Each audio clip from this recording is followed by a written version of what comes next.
All right, ladies and gentlemen, welcome back to another episode of the Movie Mates podcast. I am once again joined by my co-host Connor Newton, and this week we have chosen a movie, or I chose a movie that I've kind of had my mind on for a while now, ever since the last podcast, and that's Nightcrawler.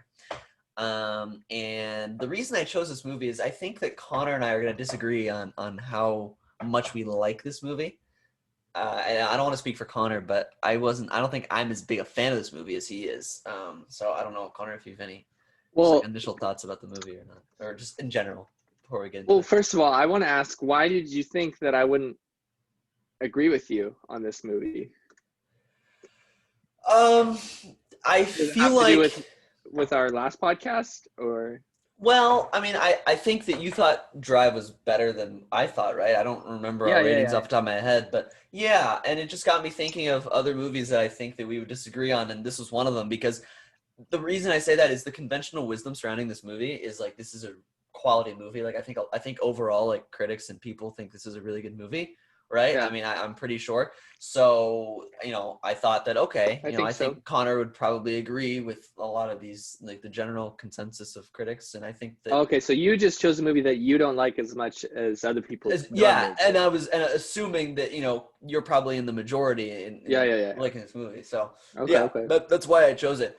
And, I want to preface this by saying I don't think, especially after rewatching it. So I had seen this once before choosing to do this movie for this podcast, and I didn't think that it was a bad movie. I think it was significantly overrated. I think that it's just like a it's an okay movie. But watching it again, I definitely don't think it's a bad movie. I just think that there are things that I'm not the biggest fan of, and I'll talk and I will talk about why. But before we get fully into this, I mean, I don't really know if we want to say anything about it in general, other than, the main character is Jake Gyllenhaal, right? I don't know. Connor can probably tell better than I can who, what other actors are in this, if there's anyone that is worth noting. Bryan Cranston's in it. Or no, is he? Is he? No, I'm thinking of Drive. I don't think so. My God, I was like, dude, wait a second. I don't. No, sorry. Yeah. I was thinking. Who's Rick? Who's the actor that plays Rick? I feel like I recognize him. Oh, Riz Ahmed. Yeah, he's the guy from Sound of Metal. Yes, when we did that's that what film? I thought. That's what I thought. Okay, thank you. Mm-hmm. He just he looks smaller in this than he did in Sound of Metal. Yeah. Well, also he has a totally different look in general. So. Yes.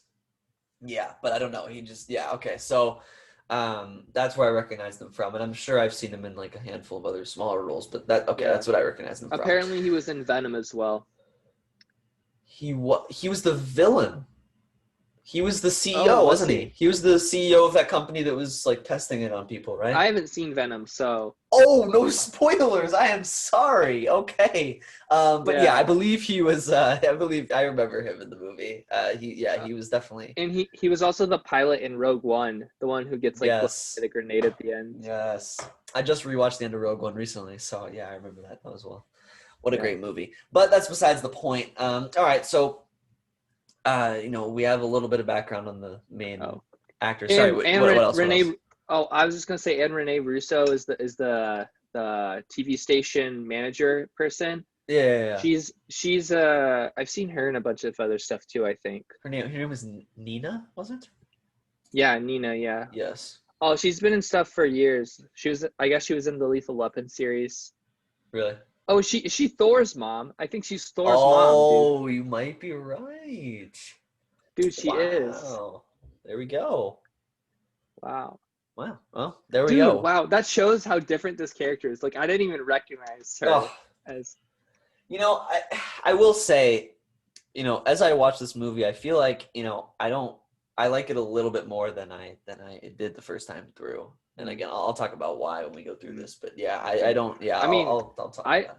Okay, can we first we can talk about it. We can go through it like we normally do. But I just wanted to bring up start off what did you think of the acting in general? Because I think that's one of the best parts of the film. It's like the acting from everyone, pretty much. The acting. What did I think of the acting? I thought the acting was good. I mean, it's not that I had a problem with the quality of acting. it's that here. I'll say one thing. Like I just thought my main gripe with it the first time through was I thought that Lewis, who is Jake Gyllenhaal's character, or Lou, right? I thought that he didn't change through the movie. I thought he just had like more of an outlet for who he always was. Like and that's kind of a picky thing, and there's other things as well. But I just thought that like he was the same person that he always was. He just had more of an ability to show it and like Wait a second though. Isn't that how all movies are? Like Luke Skywalker is still Luke Skywalker. He's just better able to exemplify his Luke Skywalker qualities. I mean, okay. Let's be honest here. I know you use Star Wars, but like Star Wars isn't necessarily like the pinnacle of like necessarily like character like change like development and change. I would say. Right? Like, I don't know. Star Wars is pretty good. But I would say that, like, in my opinion, a lot of the times watching a character throughout a story or a movie and watching them change either for better or for worse is one of the, I think that's a mark of a good arc. Like, okay, I don't think of it as a character arc. No, give me an example. Give me an example, though. The best example I could think of off the top of my head is from a TV show that you probably, I don't know if you've watched, it's called Community. And it's a fantastic TV show. It's like a sort of like comedy, like The Office or Parks and Rec, and it's on Netflix. And the main character's name is Jeff Winger, played by Joel McHale. And if you watch him in season 1, and then you watch him in season 6, he is a completely changed character, completely changed person with a multitude of different attributes from A to B. Okay, couple of different points there. Number one. Think about how much screen time there is between like 6 seasons of a show as opposed to like one movie. That's very true. Number 2, that's kind of weird because as a film student, I've been taught that in movies, characters are supposed to change, and in TV shows, they're supposed to stay the same. No way. That's what I've been taught because like the theory is like think about like Modern Family, for example, right? Yeah. Luke, or have you seen Modern Family? Yes, yeah. The brother. Yeah. He at the beginning of the show, he was a young kid. He was sort of like this dumb, kind of like goofy, but always super nice, right? And at the end of the show, he's like a young adult, but he's still goofy and super nice. Like he's not different, Sure. And like we were taught that. Like I was taught that the reason people come back to watch the TV show over and over again is because they like the characters and they like how they like that they stay that way and they know that they can always count on them to be that character. Oh, can I give you another example, by the way? I'm sorry, it's just it's an example in a movie. It's Pete Mitchell in Top Gun Maverick, Tom Cruise's character. Oh, okay. That is that's like a movie example that I would think of. But that's interesting that you were taught that because that would kind of go into go opposite to what I would argue this movie did and what the TV show Community that I referenced did. So that's really interesting, and I don't know. And I didn't like that they taught us that also. Okay. I mean, yeah, okay. Because I was like, look at Game of Thrones, like that's all about character development. Yep. Yeah. And look, I'm being picky with this movie and saying something like that, but I'm being serious. So if a movie in my opinion is going to be held in high regard, like personally, and like a lot of people disagree, a lot of people like maybe the characters stay the same, or at least have the way they did it, like give him more of an outlet for who he already was, like sort of thing. I just personally, if I'm watching like a top tier movie, especially when it's like heralded for like its storyline, its acting, less so for like action and big moments. Listen, I'd like the character to have an like kind of a change for me to be. Here's what I will say. Yeah. Okay. First of all, for anyone watching this or listening to this, this might be confusing if we're talking about this and you haven't seen the movie. Yes. It's still a good conversation, though, I think. Yeah. But we're just kind of generally talking about the concept of character arcs in general right now, I think, right? Yes. Okay. I think with this film in particular, you're right that he doesn't have like as big of a change as like Pete Mitchell does, or say, for example, Iron Man does from the beginning of Iron Man to the end of Iron Man, right? That's a common example that pretty much everyone would know, like. Yep. at the beginning he like doesn't care like that his weapons are destroying people, and then at the end like he's still kind of selfish. Like he still retains his of Iron course Man, his Tony Stark like qualities. His like he's kind of selfish. He's like really like quippy and stuff, but he is but you can see the change. more, yeah, but he's more empathetic towards everyone, I think, right? So obviously this character doesn't have like a big change like that, right? He's still pretty much the same guy at the end of this film, but I do think that he does change. Like you did say, like he has the ability to like he has more control over the world. He has a bigger role in the world than he used to, I would say, right? Like he has more influence. He's not just a scrapper anymore. Now he has his own company, you know? Yeah. But that's not really his character. That's kind of external factors. Like his internal is relatively the same. Yes. Except for maybe the fact, but I would argue that like his negative attributes got unleashed more. Like he didn't really have an avenue. Like yes, I agree. But that's how it is with most characters, that their good attributes get released more. Most protagonists. That's how it like it's not like the character starts out the film with like no signs of ever becoming the hero, and then suddenly they're the hero. Like they always had that heroic mentality in them, but they just didn't have that opportunity. Like that's how most films are, you know? I don't know. Maybe. Yes, I see what you're saying, and I agree to an extent. Like, you know, you can't make a character that's totally like, you know, you don't see any of this like as a possibility, right? Like when Iron Man was first made, like you don't see any possibility that he would ever do something for like others other than himself, right? Like that's not. Yeah. Like I agree with that. Also, like I do think that you have a point that his character is not like doesn't have as much of a like an arc as Joel. Sure. But I do think that he has a very complex character that seems very realistic, and that Jake Gyllenhaal pulled that off really well. Yeah, I'm not. Yeah, so let me say, like, I think Gyllenhaal did a fantastic job, and I believe he was. Maybe I saw the credits wrong. I thought he was also a producer. Yeah, I thought I saw that. Okay, so he's also a producer, and I think he did a really good job, because characters like this, and I don't know if like, and I know it's easy to say like, oh, people don't realize how hard it is to act, but like, I think that really like. It's really hard to act out a character, you know, such as this, right? To have the sort of, you know, and we'll get into his attributes. We can kind of hear, like, he's just a, you know, and I don't know if you can use different words than me, but he's just sort of a very weird, he's unable to interact like a normal person socially, right? I think we could accurately describe him as a sociopath. I think we could, right? Because like he doesn't really he can't understand other people's emotions. Yeah, he's not really in touch with human feeling. Yeah. Yes. Yeah. That's fair to say. Yeah. So I would agree with that.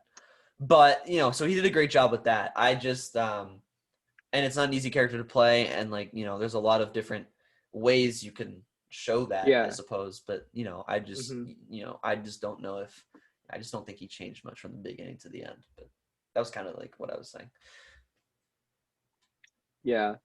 And also, like you were saying about the difficulty of this acting, it's not like a lot of Oscar bait movies, you know, where there's obviously scenes that are like, this is the heavy acting scene, like this is when all the emotions come out and stuff like that. Like there's one scene where he like loses control of his emotions, but it's like so quick. But you also knew he was gonna, like, you could tell it wasn't like, you know what I mean, like. And I feel like it fit too, right? Like it did, yeah.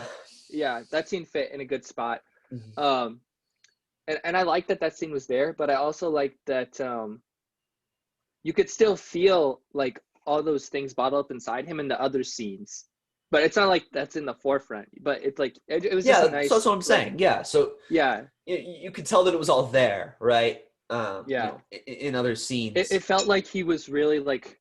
It felt like the character had like this whole background beyond, and like this life beyond the film, which is like really cool to see that, I think, you know? Yeah. And the way I think of it, and this might be dumb, but like, you know, at the beginning, like as the movie goes on, it's like, you know, you see an iceberg in the ocean, right? You know, most icebergs are mostly underwater, right? You know, and you can only see like the very like top of the iceberg, right? And so it's like, you know, for me, it's kind of like, that's a good analogy. He was like that, you know, you only see the surface of him, and most people only see the surface of him, but there's a lot about him underneath that like a lot of people don't see or know about, you know, really until it's too late, in most people's sakes. Mm-hmm. But yes, go ahead. I don't know. I agree with you that he doesn't have as big of character change as some of those other like really good character stories. Sure. But I do think he changes enough for me, because Okay. for me, as much as he dominates this movie, it's not really about him. Like, I don't think it's about his character. I think it's more about. Are you saying it's more about people in general? Well, it's less about him.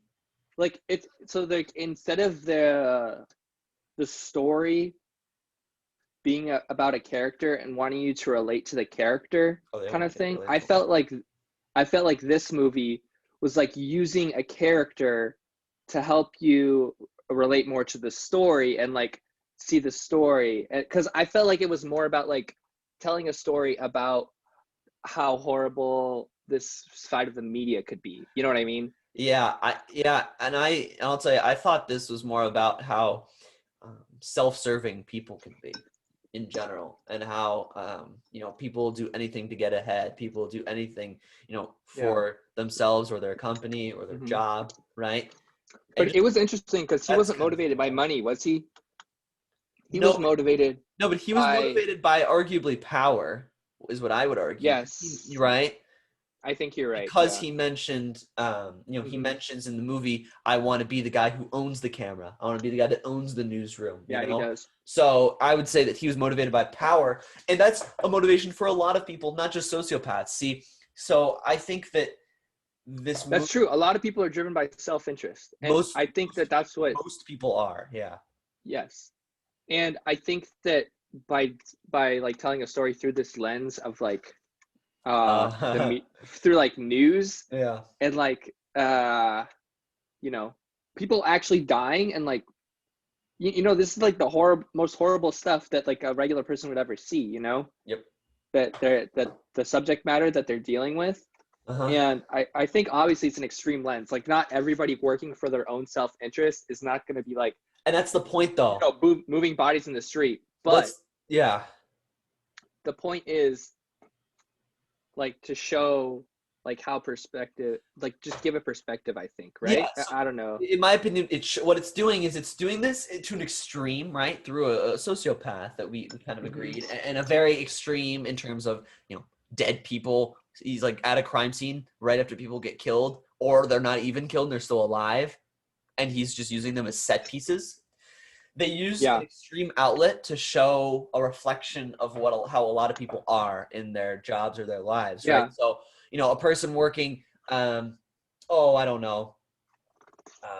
It's just something as simple as at a grocery store, and if they don't, they do something for themselves instead of others. Like, they say that they'll go stock something up in like the cereal aisle, and they don't do it, and they leave it for someone who really needs to get home to get to their kids or something. The point is like a lot of people will do stuff for their own self-interest, when it's at the detriment of others. And I think that they did it through an extreme outlet to like show that for like general. Yeah, I agree. And I think that showing it through this outlet was entertaining, at least for me. Like I don't know if I've ever seen a movie about someone who does this kind of a job before. Have you? That's true. Yes, it's unique. And no, I've not. Yeah. So the movie's called Nightcrawler, right? And I guess we can kind of talk about what his job is. I don't know if we want to kind of. Do we want to talk about his job, or we want to just talk about the movie? I don't know. Well, we could talk about it like. We don't have to go scene by scene. We can just go gradually. We can just go gradually in the timeline of the film. It's fine. So basically, right? His name's Lou, or Lewis. I called him Lewis for the majority of it, but I guess a lot of people would call him Lou in conversation. Yeah. But right away, Connor, just in general, you can tell that he's just something's off about him. He'll like he tries to get jobs or like sell stuff, and he'll go on like rants or sort of speeches, and they seem very like staged and rehearsed, and he can't tell when people are interested or disinterested. He can't tell normal social stuff like that. He's just he's pretty well spoken, but at the wrong times. Well, at the right times he's well spoken too, but it's like it doesn't matter if he's well spoken, if he just can't relate to other people, you know. Like I thought that like the pitch he gave to the construction guy at the beginning was like pretty well put together. Like he sold himself pretty well, but he just didn't understand that guy, like he didn't understand how that guy saw him as a thief, you know. Yeah, but that's just crazy to the average viewer, right? It's like, Yeah, well, you just, we watched you take stuff and try to sell it, you know what I'm saying? And then in his head, he gets angry at the person for calling him a thief, right? Even though that's exactly what he was, and it makes perfect sense that the guy wouldn't want to hire him when he knows he's stealing stuff to sell. It's almost like he doesn't care about I know, yeah. Being embarrassed or in the moment. What he cares about is his goal. Like he's very focused. You know what I mean? Yeah, the way I think about it is he doesn't care about the consequences in pretty much anything. He only cares about achieving his goal, right? Yes. So he doesn't care about how something's portrayed, Just... Yeah. It upsets him when people don't view him as valuable, I feel like, Yes. Or like, look at something in a morally, like a moral way, and then view what he does as like wrong or like, not valued. Yeah, I mean, it's hard for us to explain it because he's just so complicated, Yes, he's just a weird guy who has really no care for morality and will do pretty much anything, actually really anything to get to his goal. But I will say that it was interesting seeing him try to get an honest job at the beginning of the film. That was kind of interesting that they started off with that.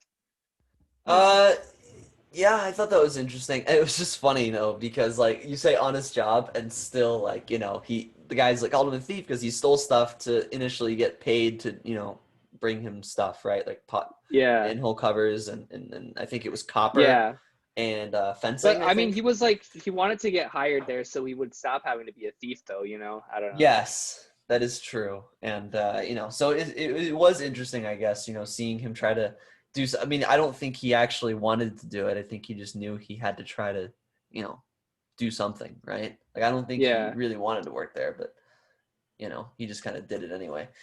So that was definitely interesting. And then Connor, he gets, first introduced to the idea behind this movie, Nightcrawler, the job, right? Called Nightcrawling, I suppose. When he was, driving and he saw like an accident on the side of the highway. And he stops and sees the accident. At first, like, I don't know why he initially stopped. Was he just like that entranced by like?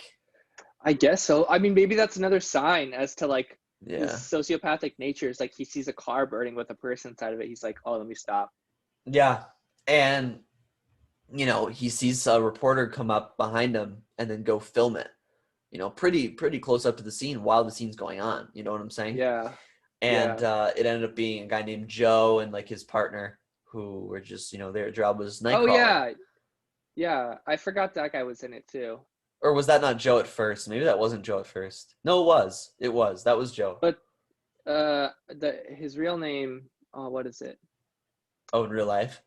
Brian? Is it Brian? No. What is his name? In real life? I don't know. Yeah. I don't know. I just know his name in the movie. Come on, right? You should know. You should know. I just know his name in the movie. Bill Paxton. Yeah. Oh, okay. He's in a lot of stuff. Is he? Sorry, go ahead. He's in what? Oh, he's in Titanic. He's in Twister. He's in Aliens. Is he really in Titanic? Oh. Yeah. He's in Edge of Tomorrow. Great. That's a great movie, by the way. Yeah. But right, we can stop talking about him. Yeah, so Nightcrawling is, they basically, film crime scenes that happen at night, or crimes that occur at night. Scene. It could be an accident too, but bad things. Where basically, bad events where cops are, right? And they just follow them around. They have police scanners to get there in time. They have, obviously they use GPS to get there the quickest way possible. And it's their job. So they'll get film. They'll submit it to news networks and they'll get paid for it, every morning. So yes. And it's very it seems very dynamic and very much like first come, first serve. Like there's a lot of competition, not only between the Nightcrawlers, but also between the news networks too. So, yes. yeah, Yeah, it's very interesting. Yeah, it's not very collaborative, it seems. No, it's Yeah. very every man for themselves, very Yeah. kind of And it's not like cutthroat. it's not like there's other industries kind of, or it's not like other industries where like competition is more managed, like more official industries, Yeah, Um, yeah. I like, yeah, sorry, you get what go I'm ahead. saying. You get what I'm saying. Yeah, no, I get what you're saying. I think it's just an interesting topic for a movie, right? Because as you said, like I don't think you can think of a movie that kind of focuses on like a type of profession like this, right? Yeah. Other than this movie. So it's definitely interesting. Anyway, he watches that and I guess he thinks it's really cool, right? He thinks like this is really Mhm. neat to be able to film like pretty intense, accidents and crime scenes for a living and get paid for it, right? Yeah. Um, yeah, so I think There's obviously a lot of inherent moral questions in there, right? Like what immediately, is yeah, appropriate to show of someone who's been injured, yeah, yeah. Um, I mean, what's is it okay to go up close to a crime scene where like you're in the yeah, face of the cops? Is it okay to jam a camera in someone's face where like something just yeah. happened to How close them? is it appropriate to be there? Like Yeah, how important, and then it's also like an individual case basis, like how important is it to share this particular story? You know what I mean? Like mm. there's a lot of moral questions there. Yeah, no, 100%. And the moral questions persist throughout the entire movie, right? Like Yeah, and they get actually even more intense and more questionable as the movie goes on. yeah, So, that's, I will say that makes it keeps the movie interesting, yeah, right? Keeping yeah, like towing, not even towing the line, really kind of going past pretty much what everyone's morally yeah. comfortable with. I, I would I say. and I felt like those, like what he was willing to do, or like obviously at the beginning he's willing to steal a manhole cover, but that's not putting like a person's life in danger. I mean, maybe they can fall down the manhole, I don't know, but You're right. It's not really threatening yeah. anybody's life. But I Yeah. like how you could see that like he decided like it was more and more worth it to him to Hmm. do things that were less and less like moral, Yeah. because it wasn't like at the beginning. I don't think at the beginning he would have been like, oh yeah, I'm gonna set up this gun this like this gun battle. Like I mean, Yeah. maybe he would have been okay with it, but he wouldn't have had like the courage to do something like that at the beginning, because he would have been, I think, too afraid to like be caught for something like that. Like he didn't have the resources. Yeah. Yeah. No. Okay. Yes, he definitely And didn't have the resources, and that goes back to my thing of like he didn't have the opportunity, right? yeah, Because right, you see it yeah, throughout the movie, right? Because after this, Connor, we go after this whole thing happens, and he wants to be a Nightcrawler, so he ends up going and buying a camera, like a yeah, camcorder and a police scanner. But to do that, he needed to steal somebody's bike. yeah. He steals someone's bike, and then he goes into the pawn shop and sells the bike or trades in the Oh, bike for and he these two makes up items. like crazy lies for it, but the guy like totally sees through it. Yeah, and I thought that was funny because a lot of people can see through his lies in this movie, but like they Yeah, can't like specifically call him out on it. Like the other thing I think of is at the end of the movie, the detective. But we'll get to that at the end. yeah, But yeah, it was funny, and he loves this guy loves like negotiating. I don't know what in the world it is, but he's always loves negotiating because it makes him feel like he has power, I think. yeah, And I think that's yeah. why he enjoys it, Yes, yes. right? Yes. So it's kind of funny, even if he loses the negotiation, which like in reality he probably did with this pawn shop Yeah, owner. He yeah, what did he start like $5,000 and he got down to like $800 or whatever in store yeah, credit. yeah, So but regardless, you know, he enjoys doing it because I guess it gives him some semblance of like control and power, I guess. yeah, yeah. And I think that well, this is like not really a comment on the movie, but I mean I guess it is. Mm. But that totally fits like the sociopathic character, because like they don't understand feeling or emotion. So what else is there besides control? And like, you know, like they just want everything to be controlled. You know. Mm-hmm.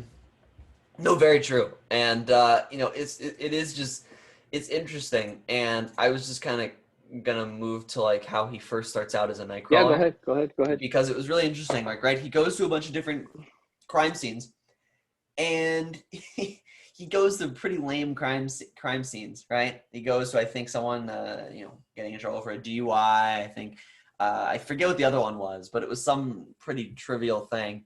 And both Yeah. times, like, he got yelled out of there by the cops, like, pretty aggressively. And because he got really straight from the get-go, we see he doesn't really care about like boundaries. Boundaries. Yeah, exactly. Like, he drives right up in front of the person who's getting arrested, like pulls up right in front of them, gets out of his car and like jumps in their face with the camera. Yeah. It's like, you can't do that. Oh, and then remember he finds that one where there's another person there filming, and he gets them both kicked out because he tries to get a better angle. Yes. That was funny too, because like, right, he didn't know boundaries at all, or like, where he can and cannot go. Or maybe he didn't care at that point. Oh no, okay. The whole time he didn't care, but he had to learn. But I think he learns. Yeah, he had to learn where he can overstep and where he can't, based on like society's standards or allowances, right? Yeah. So like, he overstepped when he wasn't caught, but he'd be caught if he did that. I think his gradual overstepping into like more and more risky territory, not just risky for himself, but risky to people around him, kept the movie like interesting, right? Because that's what makes you want to watch. Is like when the main character takes actions. Like, if a main character does nothing but sit there and things happen to them, then that's kind of like boring. But it's interesting when the main character makes decisions that are like, progress the story forward. Sure. And look, like, here's the thing. At this point in the story, like, I think it's good to have a progression, right? From where he started stealing like copper and manhole covers and stuff like that, to eventually what he does in terms of like blackmail, and what he does with how far he goes with like his partner and like other people. And I don't feel like he could have blackmailed someone at the beginning. Like, I feel like he didn't have the courage for something like that. He seemed kind of like a guy who would want to avoid that sort of conflict. No, I think you're probably right. But what I was going to say is, I think that kind of, at least it's just a little bit slow, like the start of this movie. Okay. Yeah. And I know it's intentional, but like, I could see that. I think that the last half of the movie, is much better than the first half. I didn't think it was that slow, because like pretty much after you get introduced to him, you literally get introduced to the idea of night crawling like the next scene, No, I know you get introduced to it, but it's just like, basically, I suppose I just thought it picked up a lot more at the hour mark. Yeah, I mean, I think it does. It gets more intense. Yeah. But I don't know. I guess like the second half is probably a little bit better, like in terms of pacing. But it didn't really bother me in the first half. Like, no, I think I was bored in the first half the first time I watched it when I was 14 years old, because I didn't really understand what was happening. Yeah. Now that I'm 21 and I watched it, the first half, I was like paying attention, and I was like, oh, okay, this is interesting, actually hearing what they have to say. And like, look, it makes sense, right? And I understand. Like, I think it makes sense as well that the pacing is the way it is. Like, it's a slow, especially the first half is just a very slow build up. Yeah. And I think it makes sense. It's just like, I don't know. My whole thing is, I think they could have gone. I don't know. I think they could have gone a little further earlier. I don't know. Maybe they want to give away like all the ability he had to like outlet, like how far he was willing to go. Maybe that early. I guess, but I don't know. I might be being a little picky, but but like when did he have the opportunity to go further?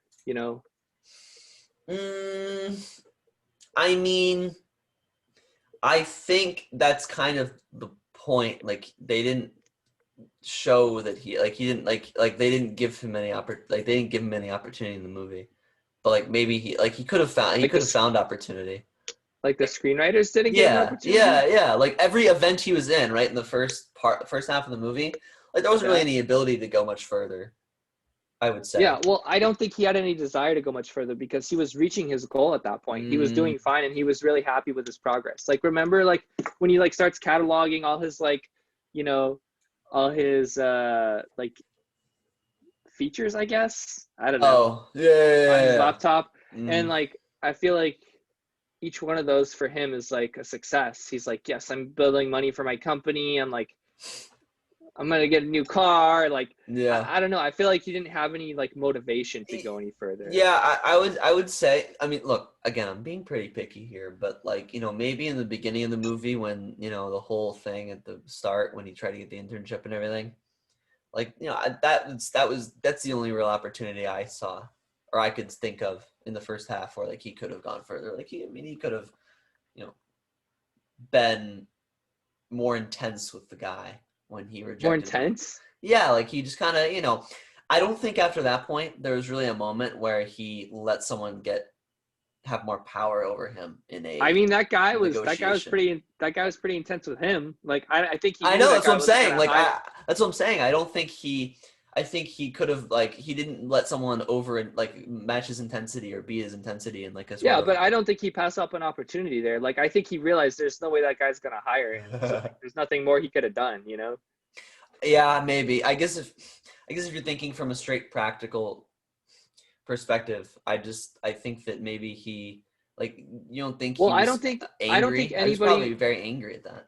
Yeah, he was probably, but I Yeah. don't think anybody was as. I don't think anybody was as like straight up no, like I'm not gonna talk to you as that Yeah. guy was at the beginning. Like after that, like even when he kind of True. ticked off the lady by like blackmailing her into like sleeping with him, like even then she wasn't like uh no, I'm done, see you later, goodbye. Like she was like it's still talking with him and like entertaining the like I don't know. No, you're definitely right. Look, we can talk about Nina in a minute here because she gets introduced and we'll talk about her. But she was nearly as morally corrupt as Lewis was, as Lou Oh no, was. yeah, definitely. Like She was. my gosh, like she was she was nearly as bad. She was nearly as bad. And we'll talk about that in just a second. Actually, I think we could even talk about that now because I think Sure, sure, sure, yeah. we get introduced to her after he gets that first thing of footage. Remember when Hmm. he, overstepped and got too close, but he still had good footage from getting too close, right? And when they got kicked Yeah. out, him and that other reporter or that other Hmm. Nightcrawler. And so I guess we Yeah. do get introduced to Nina, um, and we can just talk about her She character seems pretty nice in to like him. general. Initially, I thought she seemed pretty nice to him, like being like such a top dog in that news station and having Yeah, never met him before. Like I thought yeah, she was pretty generous and nice to him when they first met. You know. yeah. I mean, he kind of just walked in to the Hmm. studio, right, and then just I mean, he kind was of friendly too, right? Like he was all yeah. I smiles mean, and stuff. And yeah. I mean, he was nice enough, but yeah, I mean, he you're right. Like he was he new. Like he was, she hadn't seen him before, and she was nice to him, right? yeah, he can be charismatic when he wants to be, I think. Yes, Like remember that to a time? No, no, degree. no, no, no, no. I know Remember what that you're gonna time say. when The he was time when he's like, pointing out the tie. "Oh yeah," and he's like, "Hey, bye," and he's like, "Haha," and he like Yeah, laughs and stuff. yeah. Because like he's Yeah, like, "Hey, I always know when you're wearing that tie. It's Friday," and the guy yeah. laughs, and Oh then he's gosh, like, I hated that line, dude. That line, like, but I guess it fits. You know, whatever, whatever. it does fit, and the laugh. You're right. It's like it was such like a genuine, like you know what I mean. But it definitely wasn't Yeah, genuine. But like it sounded genuine. So but like he knows how to work people. Like even though he can't relate to people, he knows what to say to make them feel or think a certain way. You know? yes, and you know, I guess it's interesting because not many people. I would actually say only Rick um, was able to really tell Well, how much he didn't relate to people and how I much think he was that disassociated from the rest of the I people. think that Nina could tell, but she didn't care because of See, that's the her thing. selfish mindset as well. That's the thing. She could. Also, She was. I would actually argue that she was Lou, but with actual like social awareness. She was pretty much the same as him.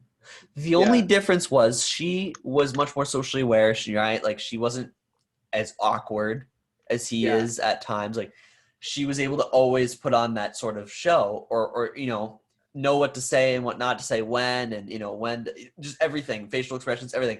He wasn't really able to do that, at least not half as often as she was. But I think they're actually pretty similar when it comes to the actual person. I think also, I think that's true in terms of like they're both motivated by their desire to keep control and keep power, right? Like, yep, that's what they both want. Yep. But I also think that she, like, she wasn't as like, I don't know. I feel like she wasn't as like. I really think the only difference is hungry as him, You don't like, think? Oh, I don't know about that. Dude, she just wants to maintain. She just wants to maintain. She doesn't want to climb like he does. No. She knows if she gets this level of footage, she'll climb. She could have coasted by on other people's footage. Maybe.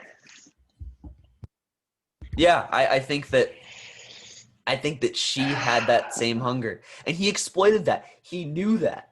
He could see that. And that's true. That's the only thing that he could relate to. That's the only thing he could relate to. And that's why he wanted to be with her. That's why he wanted to sleep with her. Yes. It's because he was attracted to that quality in someone else, I think. To her, and probably from his perspective, her drive, right? Yeah. Her sort of, wanting to be better. I also think that it was good that they had her assistant bring up like moral questions a lot and kind of push back against Lou. Remember that guy? Yes.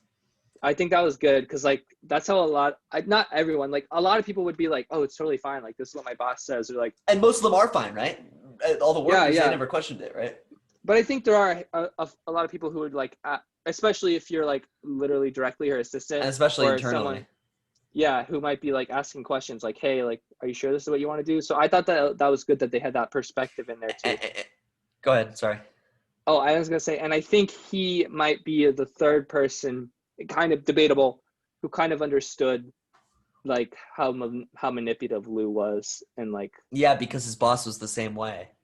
Not manipulative, but just like the desire for power. So I think it was good that they had him in there because her assistant, because you were able to contrast him with her very well. And I think it was a good outlet for the audience to be like, oh, finally someone with some sense, because him and Rick were kind of the audience. Yeah, it's kind of how I think of it. I think the audience were more so Rick, because Rick is literally there with Lou the whole time, and like he's reluctantly participating, which we as the audience we're also doing. Yeah, so we can talk about Rick as well, because we're he's in the whole part of the movie here. I don't know. Like Rick was kind of, he was hired by Lou. Lou embellishes his company, pretends he has an actual company at this point when it's just himself filming some scuffed footage. Hires Rick, who I guess is living on the street, making no money. Pretty, he's living a rough life. So Lou was able to kind of take advantage of that and pay him $30 a night, which is unbelievable, even though this movie was made in 2010, maybe something like that. It was 2014, sir. 2014. Which, wow, like that's $30 a night in LA. That's nothing. I think minimum wage at that time was something like $11, $12 in LA. Oh, it had to have been at least 12 in LA. I would say it's at least that much. So that was really interesting. That was really, I don't know, like you just got to see how much he exploited everybody to an extent, to an extreme degree. And Rick, you're right. He was kind of the audience sitting next to Lou. And throughout this whole movie, Connor, he just kind of did what he was told, right? He didn't really ask too many questions until it got towards the end, until he realized how bad of a person or how morally corrupt Lou was, right? Until the robbery, I think. I think the robbery is when the armed robbery. Yes. I think is when he starts to think like, is what we're doing okay? Yeah, because at first he's like, oh, we're letting the public know of dangers around them. We're reporting the news, right? We're going to crime scenes. Like a lot of people it's fine. Like if we get close and stuff, Yeah, no, 100%. So, which I think is how a lot of us would probably feel like when you watch this movie for the first time, where you like, oh, like, I guess, like, it's kind of weird that they're getting super close, but they're not doing anything super wrong, so I guess it's fine. Like, that's how I felt when I was first Sure. watching. Like, I thought it was kind of weird. I was like, really, man? Like, give him a little space. But, you know, it Yeah, wasn't yeah, like, yeah. yeah, no, I agree.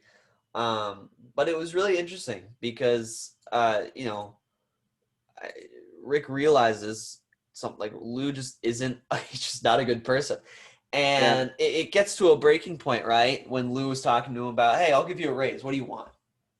And Rick is like so unsure of himself, right? He so has no Oh. self-confidence. He's like, Oh. oh, I'll take 100, 75 a night. And Dude. Lou's like, done. And then Rick's like, yeah, I could have gotten more, couldn't have. And then Oh Lou's my like, God. yep, definitely. And that is just such a perfect example of people not knowing their worth, you know, especially, you know, regular employees to like a boss. Dude. Like, people don't understand, like, bosses, like, you know, people underestimate their own worth in a lot of jobs. And, like, you know, you're worth it to your boss. And Rick had a lot of bargaining power. He could have asked for a lot more money. But he had no Yes, idea how he much could have. he had no idea how much his boss made. He knew he would be making over double what he was making previously, but he could have asked for a lot more. So it was just really interesting. I thought that scene was good. Just like watching the hesitancy, the inability to be assertive, right? When given all the power. And it was such a contrast to Lou, who takes advantage of all the power he's given, every little step, every little bit of bargaining power, as he likes to say. You know, he loves his bargaining Dude. power. Yeah, I don't know if you have any thoughts on that, Dude. but Oh my yes. gosh. Okay.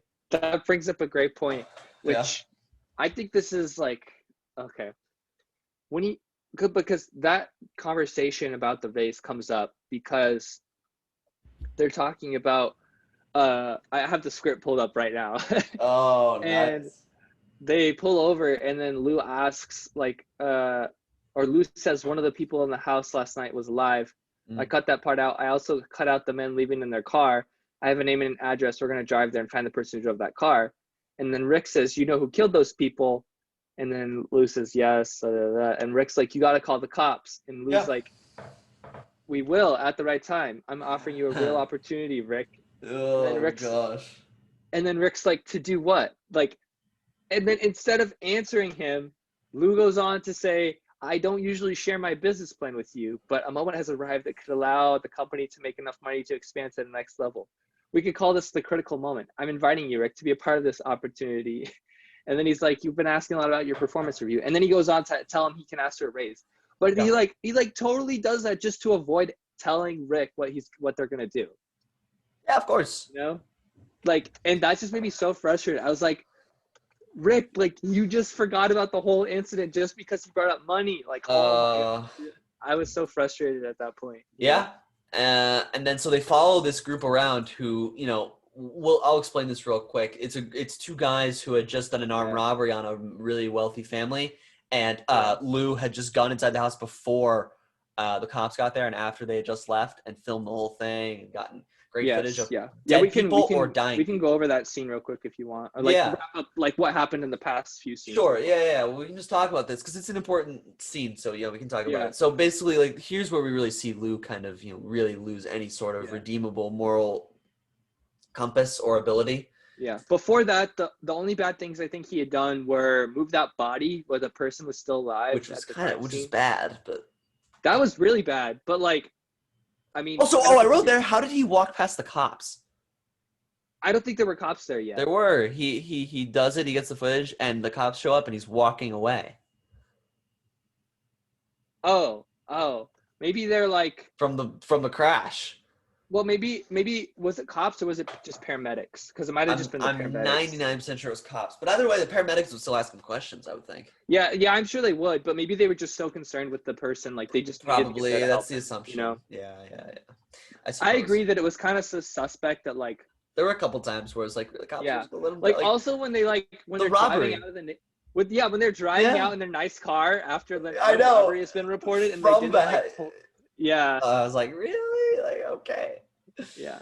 Yeah, I agree. So like the cops were driving right past them, right next to the house. Yeah, so that too. But yeah, so he goes to this house, right? Sorry. Wait. I also wanted to say that his competitor invited him before this to join up with him and create and become part of his company, but Lou said no, and the competitor started beating him out because he got 2 trucks at that point. Yes, and then Lou got angry, very angry. Yeah, and then Lou got angry, and he did something to his car. I don't even know what he did. I don't even know what he did to his car. But this was after Connor. Well, this was after he started blackmailing Nina, correct? Because then he brings her footage, and it's like third-rate footage, and she yells at him. She's like, "Are you kidding me?" And she wants to be the best too, so she definitely cares about this. Even outside the blackmailing, she wants to be the best. So she's like, "Are you serious? Like, I don't want this. I want the plane crash." Yeah. And Lou's like, "Well, we do stuff on the ground," and then he gets angry because if she's angry, then he should be too, at least probably in his mind, because they both want to be the best. If she's angry, then he's like, no, is he not being good enough? Yeah, he's not being good enough, and he might lose out on all the success he's had so far or something, Yeah, no, 100%. I think what happens is he brings her footage of stabbing, right? A stabbing? Yeah, it was a stabbing. It was a stabbing. What, instead of the plane? Yeah, it was a stabbing. Wait. It was. So when the Joe guy got the plane footage, he gave her footage of a stabbing. Oh, no. I'm saying in order to make up for what he did. At that point, he brought the footage of the armed robbery, and this is where he gave all the demands to him. But no. Okay, wait. Sorry, I'm just trying to think back on this. Because he goes the extra mile. She was mad at him. Oh, he blackmailed her before he didn't get to the plane crash. Okay, gotcha. Okay, yeah. You're right. Okay. Yeah, and then he made the guy's car crash. He made. I don't know. That was kind of weird. He had enough knowledge to make it so that the guy wouldn't realize that his car was busted until he was barreling down a street, or I don't know. Wait, sorry, say again. Whatever. He did something to Joe's car, correct? Yes, and then Joe got in a massive crash. Yes. So and he filmed it. I was like, are you kidding me? He had the sick. Yeah. Okay, but he had the knowledge to mess up Joe's car enough so that it would still start and drive a significant seriously way, but not enough that Joe would notice or the car would notice. Yeah, that's a little weird. I don't know. I guess it's fine. It doesn't have that part's not important, but I just thought that was kind of weird. He was able to know that would happen, or that was his plan. I agree. Well, I don't mind that it was his plan. I mind that how did the car or Joe not notice that something was wrong? I'm assuming with the braking system or something. How does the car not know something's wrong? So yeah, that was a little weird to me as well. I'm glad you pointed that out because I definitely agree with that. Yeah. But then, anyways, those were the main things he did that were morally wrong before the robbery, I think. Yes. And then the robbery was wrong, obviously, because he gets there, the shooting's going on, wrapping up. The 2 suspects get away in a car that he gets their license plate. And he sees their faces them on footage and on camera. And then he goes in the house, films everything, films the bodies, everything, and someone's still alive, and he still films that. He's breaking and entering. Which, he's already done that before, but... But it's different this time because he saw the suspects, he got the license plate, and someone was alive, and he did nothing. He didn't even try. And, of course, he told the newsroom that he tried, and the newsroom told the media, or the community that whoever had the footage, tried to help them by going to the house, to obviously make it legal for him to go into the house, right? I just wanted to help, Yeah. It's really? Seriously? Yeah. So this was if there was no tipping point before, this is a tipping point now, pretty much for everybody. Yes. And it was the tipping point for Rick, I'll tell you that. Because he gets this footage, goes to Nina, and this is where he makes all his extra demands, and she's so enthralled by the footage that she could never say no. I'm telling you, I almost didn't feel bad for her from this point on, Connor, because No, I agree. I felt bad. I felt bad for her going up to this point, if I'm being honest. But after this point, seriously, man, she reaches a level of just no moral. There's no morality there. She doesn't care at all about what she has to do, what she has to do to get the footage. Yes. And the fact that how the footage was gathered, she knows it was gathered unethically. And third, like what is in the footage, she doesn't care. Yes. You She know? doesn't know. She doesn't care. So yeah, I really didn't feel bad for her from this point on, and that was really interesting because really she had, again, I'll say it again, same lack of morality that Lou did. They really weren't so different outside of her ability to read social situations and be more charismatic. Yeah, and I think that was intentional, right? Because they're trying to show that like Lou's perspective, even though he's super weird and almost like sociopathic in his lack of relating to human emotions, his ideology and the way he approached what he wanted wasn't that different from a normal person in that industry, you know? Yeah, no, think, no like, yeah. Because if you just show him as being like this guy, people are like, oh, well, like, that was an awful person. Like, I'm glad that people like that aren't people I interact with every day. But then, like, maybe you interact with someone like Nina every day, you know? I don't know. Yeah, no, 100%. 100%. And yeah, it was just it was definitely interesting seeing her just kind of do anything for the footage. And you know, again, he gets a visit from the police. Yes, he does. Some detectives, and they don't trust him, as they shouldn't, right? And they ask if there's any footage of the suspects. He says no, even though that's obviously a lie. So he's lying to the police now. And he uses that to go follow these people, the two suspects, and exploit them for future footage, as we see again with Rick. Back to the conversation that Rick and him had about a pay raise. You know, this happens in the same night they're following these people, and Rick continues the question even after getting this pay raise, right? He continues to say, I'm not going to do this or that. You know, I'm done with this. This is, you know, clearly the morality of it's bothering him. Well, he realizes that this is like, that what they're doing is like super bad. Yeah. So he decides to say, hey, listen, what you're doing is actually illegal and could endanger people's lives. So if you want me to be a part of it, you're going to have to give me a lot of money, basically, is what he's saying, you know? Yep. No, yeah, definitely. He wanted 50-50. I thought it was cool. Yeah, I thought it was cool that he finally realized that he could bargain as well. Yeah. And Lou realized it was a problem. He's like, wait, he has a lot of bargaining power here. Yeah. And he gave him 50-50, and let's just say it didn't work out for Rick in the end. Right. Yeah. So, you know. Also, but okay, I just want to talk about that for a second. At the end, he's like, you turned my bargaining power against me. He's like, or something like that. He's like, he loves his power. You turned her against me. Sounds like Anakin to Obi-Wan. Yeah. That's fun. That's quite funny. But I just thought that was weird because, like, that's what he does to other people all the time. Yeah, shouldn't he respect that?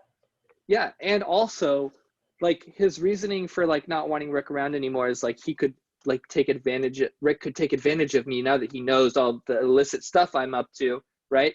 Yeah. I feel like he's vulnerable to that, like, because you know how at the end of the movie he brings on all these other employees. Yeah, it brings 3 new employees in. Yeah, I feel like he's vulnerable to that from any other person he hires from now on. Yeah, what is he gonna do? Get them all killed? Like, at some point, someone's gonna make the connection. You know? Yeah, or they're gonna be like, "No, this is awful what you're doing," and he's gonna have to be like, "Well, I guess you're fired, and don't talk to the police."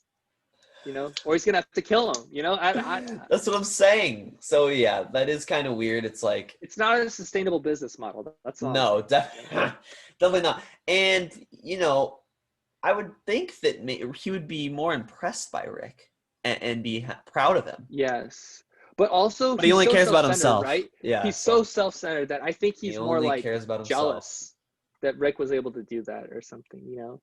Yes. No, I think that's. Anyways, sorry. True. No, it's okay. This is still in line. No, this is still in line with it. Yeah, we can talk about this whole thing because this is what we're on right now. So this is kind of, if that last scene with the robbery wasn't the climax of the movie, this probably is. And it's where they follow these people. They call 911 intentionally when they're in a restaurant to get, you know, perfect or better footage. You know, basically setting up a shooting. Telling the cops that they're armed when he didn't know they were armed. They were, but like he didn't know. And you know, setting it up for a shooting. And I mean, maybe he knew. Maybe he could see a gun. Actually, I don't know. Maybe I didn't see one, but you might be right. Maybe, but anyway, in which case he still lied or at least like tried to intentionally say that to get the cops on edge. And it ended up being a firefight. A bunch of people died, got injured, and then they went on a chase following the suspect that lived. They were following the police. Yeah, like, is this allowed? Like, are you kidding me? I think that's illegal. Like, that has to be illegal. And you're telling me no cops? I guess some cop had to get out of his car eventually. One of them had to survive and tell them that. Yeah. To like tell the other cops that, right? Tell that there was this Mustang. Yeah. And there's traffic cameras. Like, so he should have gotten caught and in trouble. Yeah. For that. But so that kind of bothered me. It's like, that's definitely not legal, right? Like, that's definitely not 100%. Yeah. So there's that. And then these two cops wipe out. They get destroyed, and so does the suspect. They wipe each other out, basically. And the only car that doesn't get wiped out is Lewis's Mustang. And him and Rick get out of the car. He gets out of the car, goes and films the suspect, or the victim, the suspect, who was shot and is dying in the car. He films him, tells Rick that he's alive or dead. Rick comes over. The guy's actually alive and shoots Rick. It's like, all right. He shoots Rick, walks out of his car, and then gets blasted by the cops. Dude, why didn't he shoot Lou? Yeah. Connor, you know what? That's a great question. Plot armor? That bothered me a little bit. I'm like, what? Seriously? Yeah. I understand if he calls over to him from like an angle where the guy can't shoot him. Yeah. Like, he's like peeking around a car. He's like, oh, maybe he was just dead. Like, he was still like 2 days to do anything, but like Lou saw he was alive and he was like, maybe he'll kill him for me if I bring him over here. Possibly, And it just works out in his favor, I don't know.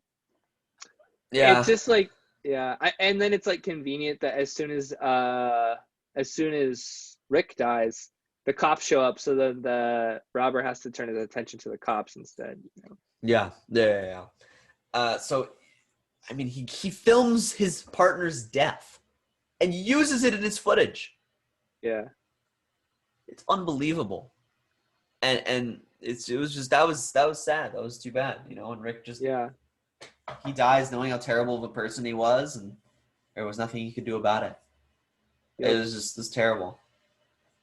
Anyway, he gives the footage to Nina again, and she loves the footage. Everything's great, right? And he starts to meets everyone, and he knows everyone's name, and he's all buddy with them all. It's like, Steve, how you doing, Steve? Joe, it's great to see ya. Stuff like that. It was like, all right, okay. And at this point, I think everyone's rooting against this character and kind of dislikes them or even hates them. I know I didn't like him. Yeah. And so it was just kind of disappointing to see. Not that the movie did a bad job, but like you feel like disappointment that he seemingly got away with everything. Well, first of all, the detectives do come to the station. They do, and they do right now. They come to the station and they do arrest him or detain him. And they interrogate him or talk to him.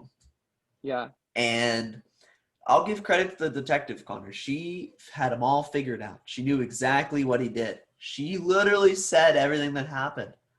Yeah. She did a great job speculating because she was exactly right. Right? She's and also she described everything near perfection. Yes.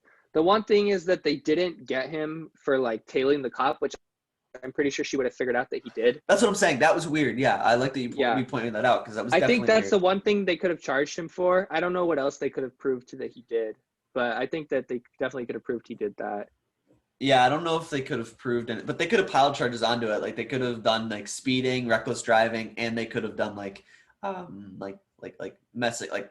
I don't know what the specific charge is. But maybe she wanted to investigate it further, and she didn't want to like just give up and just go with those charges. So like you think down the road the guy's gonna eventually get arrested. Like is kind of what I was thinking, right? Like there's no way he keeps getting away with stuff like that. But you do kind of feel. I don't know if disappointment is the right word, or more kind of just like, wow, I can't believe this guy like is succeeding after what he's done.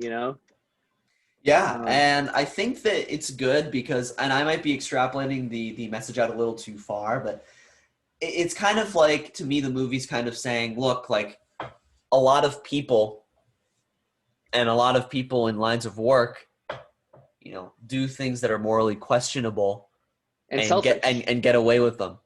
Yeah, and they get success from them. Mm-hmm. But I think that's kind of what was being portrayed there. And I think they're not really advocating that a person does that. I No, think that they're just showing the audience like this is what people do to be successful. That this does happen, and or some people do to be successful. And just know that it can hurt other people, even if it's not as extreme as like making them die. Like yes, it can hurt other people. Yeah, no, 100%. Yeah. So I liked that kind of theme or message because I think. So did you like the ending? Was that of the movie? Well, that's why I was going to relate it to Drive, because I kind of wish it ended with some sort of like arrest or like gotcha moment. And that might be too cliche, and maybe it's good that they didn't, but like. I feel like that would have compromised a little bit on what the movie was about. Maybe, but what would have been better to me is like. Because like you want something to happen, and then they don't give it to you, and I think that's like. Yes, sure. Yeah. And I think that's a good movie idea, but like for me personally, sometimes I just get bothered by it. Like, you know, like you're not satisfied. It might be irrational, yeah, but like I'm like, man, like, oh, like he could have been caught, or like, you know, I mean, does it bother you? Does it bother you when things don't like work out like for the best in films? Like because I feel like you were kind of bothered by that in Drive too. Like you don't endings. Well, I feel I like you don't like endings that aren't happy. You know, Drive, and this is interesting because for me, Drive was a little bit different because I just feel like we didn't get closure with certain things. It wasn't that the ending itself. It was like we just kind of left things high and dry. You want good, but the closure you're talking about is like. Well, it doesn't necessarily have to be like positive, like something positive happens, like justice is served. Like maybe because that's what we've been conditioned to think. I feel like. No, okay. You're definitely right. We've been conditioned to think that, or at least like expect that. Maybe is the better word. But I mean, I guess that doesn't change the fact that you would have been more satisfied if that had been the case. Like that's still a fact. Well, I'm trying to think of a cool way to do it, and this would be changing the whole movie, but in my eyes, like he gets arrested and gets in trouble, but while doing so, like there's someone else like let's say like Nina like turned him in or something. Like it would have been cool if one of them played a power move over each other, one of them gets in trouble, the other one gets further ascent in power. Does that make sense? Something like that. I don't think that like, would have made sense. It doesn't have to be like a happy ending. Yeah. I don't know if it would have made sense. I mean, I think it could have made sense because they're both very ruthless, selfish people. I guess so, but they were both very useful to each other, at least at that point. Yes. Then let me rephrase. If she had gotten some sort of promotion to a new news agency, like a better news agency or a better time slot, you know, maybe doing something like that. Or vice versa, like him, you know, kind of trying to get her in trouble. Him getting a job. Or he getting her job or something. Oh my gosh, dude! Yeah, imagine that. So like you know, like it doesn't have to be as black and white for me as like you know the good thing happens or like you know happily ever after, justice is served. But like you know, I just feel like it was just like it was either like okay, justice is served or like he gets off scot-free and there's zero punishment. And I get the message and I like the message. And I said it before, I'll say it again. The message of like. You know, selfish people in the workplace can do kind of things that are kind of ruthless and hurt other people and still ascend the ladder in the world. Yeah. That's kind of the message that I got. And I like that message because I think it's a good one in real life. But if I'm looking outside of like thematics, like themes and just looking at it from a strict, like what would rather have happened in the movie? Like, I don't know. I think something like I said would have been kind of neat. Interesting. But you seem confused. You seem... Yeah. Well, I think that there's like not actually confused. I just mean like it seems like you want things, but they would compromise other things. Yeah. Well, like I like some parts of what they did and not others. Does that make sense? So like I saw, yes, I like that they had a cool theme come out of it in that aspect, but I just think that it would have been cool if they did something different. No, that's true. And I was watching this with Grace, my girlfriend, and she said a lot of times the music felt like heroic, like as it was building up it would like swell and get like super loud in like the tense moments, and it was like it seems like what he's doing is heroic and he's moving this body, and I was like I don't think it's supposed to be like that. I think it's supposed to be like rising in tension, like he's doing something that he never thought about doing before, and like you're there as the audience with him and you like it's not like it's heroic, it's like crazy, it's like he's excited, and you can feel his excitement through the music. And I think you're like supposed to be like, wow, like this is exciting for him, you know, like that kind of a thing. Yeah, no, yeah, I don't know. That's just the point alongside. I'm just saying that alongside the point of like, he obviously he's not a character that is a good person. He's not a good person. And it's arguable that the main character in Drive was a good person, you know? Like, you think he could have been a good person? Oh no, I'm saying that it's definitely arguable that he wasn't a good person, and the main character in Drive. Oh yeah, for sure. Yeah, of course. Yeah. And also, like, I know we were talking about Breaking Bad the other day, but like Walter White isn't a good person. Most certainly is not. But these are still like interesting people to watch, at least for me. I know that they may not appeal to you as much. So here's the thing. I think it's like, and this is weird for me. I think what it is for me is I'm personally not typically a fan of characters who are bad people. Bad people. Not just that though, but bad people and then don't have any other like qualities that are cool, interesting, or like I could latch on to. So like, for example, I'm trying to think of a good example, and the best example I can think of is like, if you watched The Boys, Connor, yes, we've talked about this show before. Yeah. Homelander is a great example. Homelander is a character that, to me, like, a lot of times in that show, I root for like him to like when he does something crazy. I'm like that's like kind of like that's cool. Like it's flipping, like kind of turning the tables on like the typical TV show narrative. And I think the reason for that is maybe like you can just I think for me, like you can just see how much of a show he's putting on, right? Because he looks like such a good person to the typical eye, and yet you're looking in behind the scenes at how bad of a person he is. I don't know. I mean, that sounds like that it sounds exactly like Lou Bloom. Like, yeah, to me it feels like he's more like, I just feel like there's like he's a little more complex, because here's the thing. Yes. Wait, you feel like Homelander's more complex? Yeah. What? Because Homelander only there's always like some sort of weak spot or something he's like other than himself that he's like doing something for, right? You know, he's doing something at first for like power and to be like, you know, the most popular, but then later he's doing stuff for his spoilers. He's doing stuff for, you know, his son.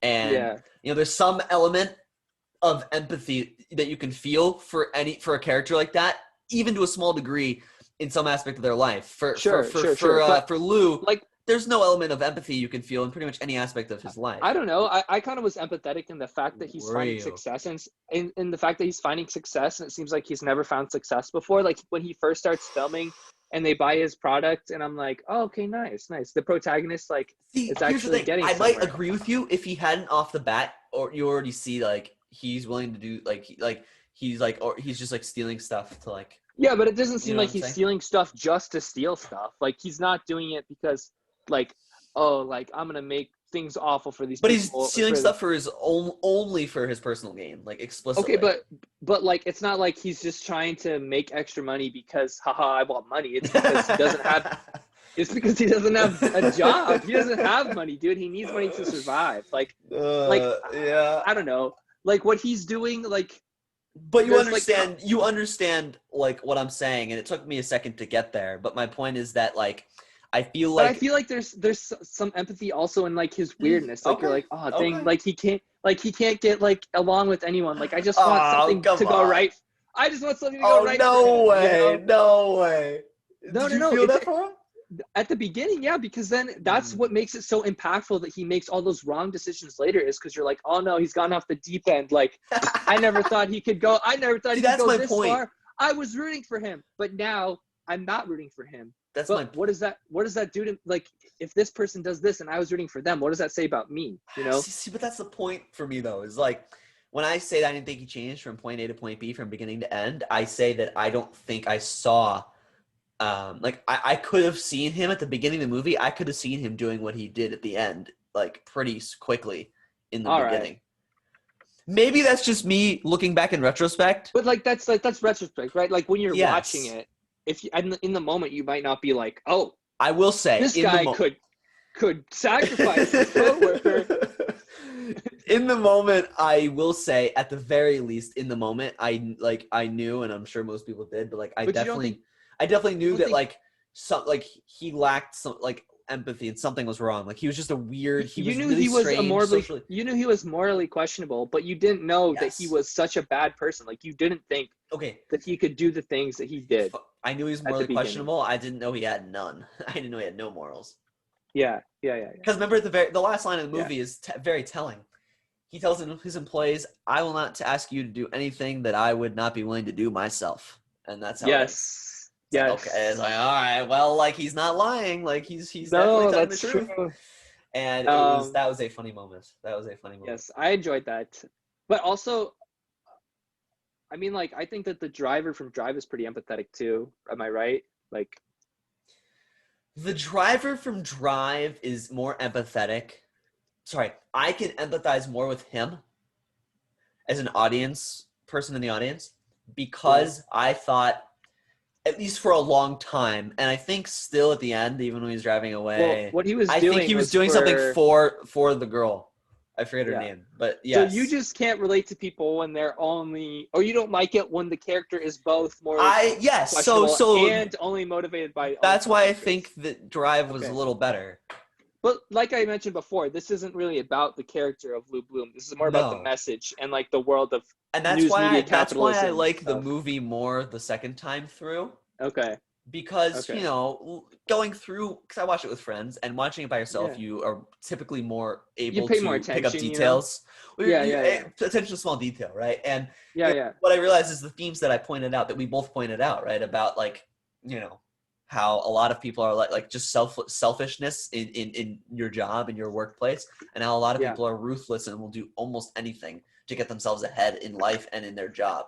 And I thought that was a good theme. And while like, sure, I could disagree and not really like some of the things about the character or about like the lack of change, I thought, or like some other minor things, like I definitely thought it was better the second time through, like seeing these themes, because they're definitely apparent and like they're pretty good themes. So I think that was like a plus for the movie. I don't know if Connor, I was gonna, I mean, I can kind of just go ahead and give a rating for this movie. Drop it in. Yeah. Yeah. You know, thinking about it, and Connor, I don't remember exactly what I gave Drive, but I want to say it was somewhere in the mid 80s or low or maybe low 80s. You know, I think you gave it a much higher rating than I did. I think you gave it an 86, if I can remember correctly. No, I think I did. I thought you gave it something in the 90s, I thought. Oh, I don't remember. I can go back. We can go back and someone can go back and look and tell us. I'm a little bit hesitant to rank this movie because I feel like it's going to give the wrong idea of which movie I like better, Drive or Nightcrawler. Anyway, I think at the end of the day, I'll give this movie like I have to give it somewhere in the low 80s. And look, I was gonna give it actually something around like 78 to 80 after the first watch, and it had been a while. Now I'll probably give it like an 80. I'll give it like an 82 or an 83, somewhere around there. And look, like, again, the reason I raised my rating from after the first viewing is because I think the themes were like on point for real life like lessons. And I really think it was cool when movies are able to apply like real life themes to real life lessons and like teach their audience, or like hopefully like their audience takes that away from the movie. And it's like, oh, I don't want to be like Lou, you know, and you know, I don't want to be friends with people who are totally like Lou and will only think about themselves and you know, their job and really not care about anyone or anything else. So that was good. But there were just some inconsistencies with like his ability to get away from everything. And like, you know, we talked at length about the character change, and I could be stubborn in my viewpoint on like why I think it's cool that characters evolve and change from point A to point B in movies and TV shows. But for me, that's just kind of an important mark of like, you know, a good script, a good movie, a good, you know, stuff like that. I think it's an important part. And yeah, and I just also, there was one more thing. I just thought I said it was a little slow in the first half, I kind of don't think that was a major factor for me. I think that, watching it by myself and seeing it through, Connor makes a good point that like, it's okay that it's slow because it's still, it's adding to the story, it's building up the story. And really that's fine. But yeah, I'll give it like an 82 or an 83. I'll probably give it an 83 and leave it at that. But yeah, I think Drive was a little bit better because I felt more, I could feel a little bit of empathy towards the main character. Just the slimmer, just the smidge. And that's all you need. Just something that the audience can say, you know what? He might be a horrible person or she might be a horrible person, but at least like they're doing it for this reason, or at least they care about this or something. But Lou, he only cared about one thing, and that was himself. Yep. I feel like we saw this movie in a very similar way, and we both appreciated the same things about it. I just feel like for the things that bothered you didn't bother me as much. I think that's the only difference, really. Like the character thing doesn't really bother me. I don't really mind that he's like, the protagonist is like not that relatable, because I thought that the overall story was more important, and for me that just delivered what I wanted out of this movie. I do agree with you that it was a little bit slow for the first half. Not that big a deal, but yeah. And I also think there was a lot of plot armor for him to like survive and like get out of certain situations and stuff like that. Like there were a couple of situations where he escaped, didn't have to talk to the police, and then there was also like when he didn't get like attacked by the guy at the very end. I'm glad we both mentioned that. Yeah. I think that those are the only big problems I had with it, though. I don't think it was like fantastic, but I think it was really well done. Especially like the writing was really good, the dialogue and the acting was also really good too. I thought acting was and it also looks great. Like it's shot really well. Which we didn't mention, but I think it looked really good. I'm gonna give it a 90%. Okay. Which I think is slightly higher. I think I gave Drive an 89. I could be wrong. Yeah, someone let us know. Let us know. I don't remember. I don't remember exactly, but either way, they're very similar rated. If I had to say right off the bat, I would rather watch Drive again because I like watching Ryan Gosling's character, the driver, and I like watching the scenes better. But I do think Nightcrawler is like a better, like tighter, like story. Okay. Drive is what. Yeah, I understand. Interesting. So you like both for different reasons, really. Yeah. Depending on what you'd rather watch. I think Nightcrawler is a better movie, but I think I enjoyed watching Drive more. Is what I would say. Is Drive more rewatchable? Drive is more rewatchable. I've only seen this Nightcrawler twice, and over the course of like 7 years, and I mean it's not forgettable. Like I remembered what happened, but I just don't feel like watching it again. Whereas like Drive, it's like I've watched it with like 2 or 3 groups of people a couple times because I think it's kind of fun to show people who have never seen who've never seen before. It's definitely interesting. But Connor, I don't know. I think we had a really good discussion on this movie. I think that we talked about some cool stuff, especially in like the beginning. I think we had a good conversation about like character development and stuff like that. But yeah, I don't know. I think we're gonna wrap up this podcast, and we will be back next time with a movie of Connor's choice. I don't know what it's gonna be. I don't know if Connor even knows what it's gonna be, but I'm sure it'll be a good one. I'm sure it will be, unless you do know, Connor. No, I don't know. Yeah, I'm sure it'll be a good one though. And I think, we'll have a good discussion on it. So we'll be back next time with another episode talking about another movie. And until then, I hope you guys enjoy, and we'll see you soon.